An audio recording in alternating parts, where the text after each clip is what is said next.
হ্যান্ডলিংয়ের সেবার এই চিত্র ধরা পড়ে গোপনে তোলা মোবাইল ক্যামেরায়। সাধারণ লাগেজ শুধু নয়, বিশেষ ট্যাগ লাগানো কার্টন, ব্যাগ, এমনকি ট্রলিগুলো এভাবে ছুঁড়ে মারছেন বিমান কর্মীরা।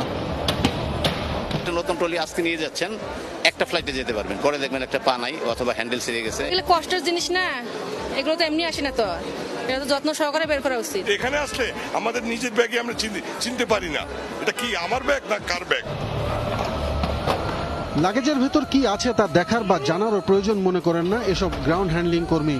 এভাবেই প্রতিদিন ভাঙছে যাত্রীদের ট্রলির চাকা, থেতলে যাচ্ছে ব্যাগ, নষ্ট হচ্ছে ভেতরের মূল্যবান জিনিসপত্র। বাইরের রাষ্ট্র তো অনেক কিছু আনি, সবগুলো ভাঙ্গে যায়। যে মনে করেন বাচ্চা পোলা পানি খেলনা আনি, ব্যালান্ডার আনি, বা বিভিন্ন রকমের কাছে জিনিসের অনেক কিছু আনি, যেভাবে ফালায় এগুলো সব আমগো সব ভাঙ্গে যায় আর কি। অনেক দামি জিনিস থাকে, এই কারণে অবশ্যই উচিত নয়, যত্ন সহকারে দেওয়া দরকার, যারা বহির্বিশ্ব যেভাবে করে। আন্তর্জাতিক বিমানবন্দরটিতে লাগেজ হ্যান্ডলিংয়ের সবকিছুই যেন চলছে ফ্রি স্টাইলে। অভিযোগ জানিয়েও ত্যক্ত বিরক্ত সবাই। বেসরকারি বিমান সংস্থাগুলোর কোনোটি তাই বাধ্য হয়েই নিজস্ব কর্মী দিয়ে যাত্রীদের লাগেজ সেবা দিচ্ছে।